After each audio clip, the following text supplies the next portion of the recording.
Рим патшасы Тиберийдің билік құруының 15-ші жылы Яхудея аймағын Понтий Пилат билеп, Ирод Антипас, Галилея аймағының әкімі, оның бауыры Филипп, Итурея мен Трахонит аймақтарының әкімі, Улсани, Әбілине аймағының әкімі, ал Ханна мен Хаяфа басты діни қызметкерлер болып тұрды.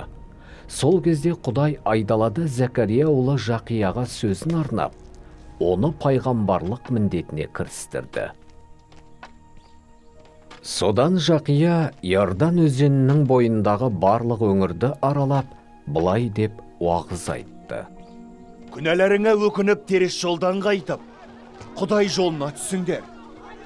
Әрі шомылдыру рәсімінен өтіңдер. Сонда Құдай күнәләріңді кешіреді. Бұл Ишая пайғамбардың жазбасында сақталған мына тәрізді сөздеріне сай болды. Жар салған дауыс шығады айдалада. Жаратқан иеге жолды дайындаңдар. Түзу қылып даңғыл жолды салыңдар. Жолдағы сай салалар толтырылсын. Әрі тау төбелер алас артылсын. Бұралаң жерлері де түзетілсін. Бұдыр жолдарда түгелдей тегістелсін. Сонда бар адамзат көре алады Құдай жіберген құтқаруды.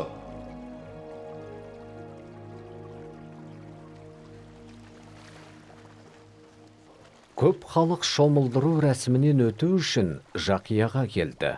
Бірақ ол соларға ескертіп, былай деді. Ей, ұлы жыланның тұқымдары! Келешектегі қаһарлы жазадан құтылуды сендерге кім үйретті? Егер шынымен теріс жолдарыңнан қайтып, Құдай жолына түссеңдер, соған лайықты іс істеңдер. Біздің түп атамыз Ыбырайым деп мақтанбаңдар. Сендерге шын айтам.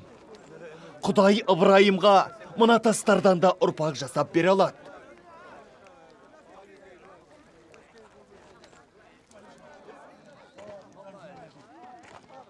Қазірдің өзінде ағаш түбінде балтадайын тұр. Жақсы жеміс бермейтін әрбір ағаш шабылып, отқа тасталады.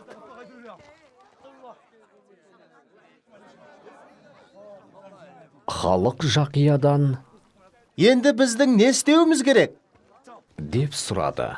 Жақия оларға: Кімнің екі көйлегі болса, біреуін киімі жоққа берсін. Кімнің азығы болса, ол да солай істесін. деп жауап берді. Тіпті әділетсіз салық жинаушылар да өздерін шомылдыру рәсімінен өткізуге келді. Салықшылар: Ұстаз, біздің не істеуіміз керек? деп сұрағанда, Жақия оларға: Белгіленген мөлшерден артық еш нәрсе талап етпеңдер.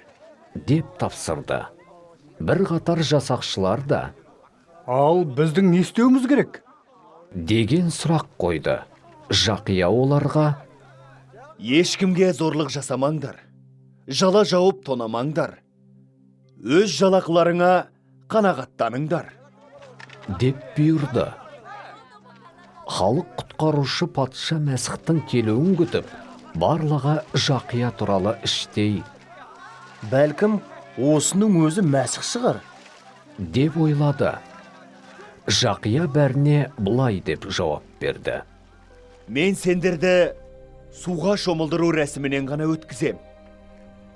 Ал менен құдіретті біреу келе жатыр. Оның құлы болып, кебісін әперуге де тұрмаймын.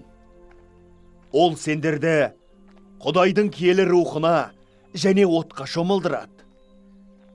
Ол бидайды желпушіге ұқсайды. Күрегі қолында, қырманын тазартып, бидайын жинап, қамбасына құяды. Бірақ қауызын тозақтың сөнбес отына жағады. Жақия пайғамбар халыққа тағы басқа да насихат айтып, ізгі хабарды жариялап жүрді. Жақия аймақ әкімі Ирод Антипастың өз бауырының әйелі Иродияны тартып алғанын және басқа да көптеген жаман қылықтарын әшкерелеп сөккен еді. Сондықтан Ирод бұрынғы зұлымдықтары аз болғандай, бұған қоса Жақия пайғамбарды түрмеге жаптырды.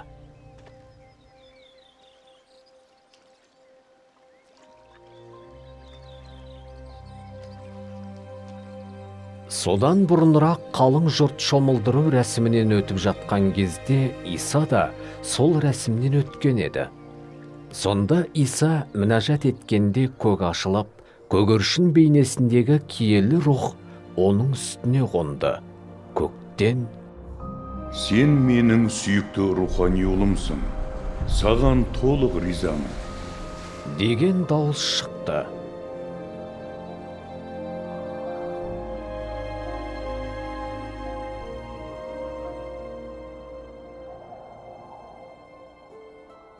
Иса өзінің қызметін бастаған кезде жасы шамамен 30-да еді. Жұрттың ойынша ол Жүсіптің ұлы болатын.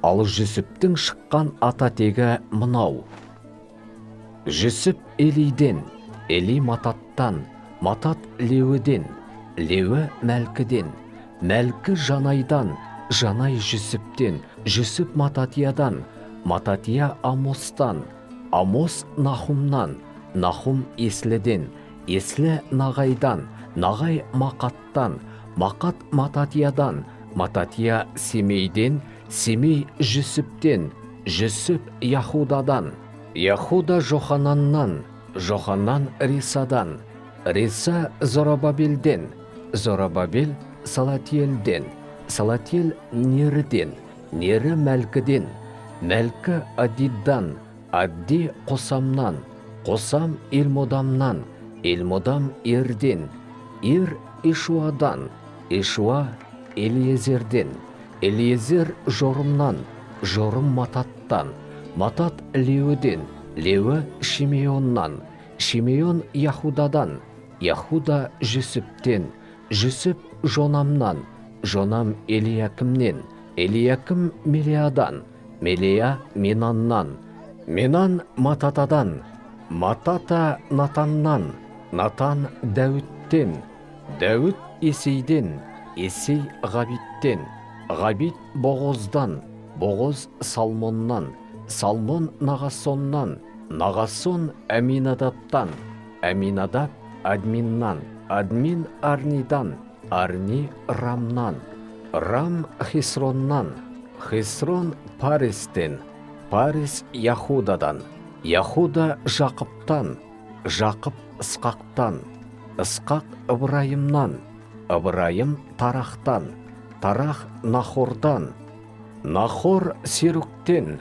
Серук Рәгөден, Рәгө Пелектен, Пелек Эберден, Эбер Шилахтан, Шилах Қайнаннан, Қайнан Арпақсаттан, Арпақсат Шамнан, Шам Нухтан, Нух Ләмехтен, Ләмех Мәтүсалдан, Мәтүсал Енохтан, Енох Яреттен, Ярет Мақалалелден, Мақалалел Қайнаннан, Қайнан Еностан, Енос Сеттен, Сет Адам атадан тарады, ал Адам атаны Құдай жаратқан.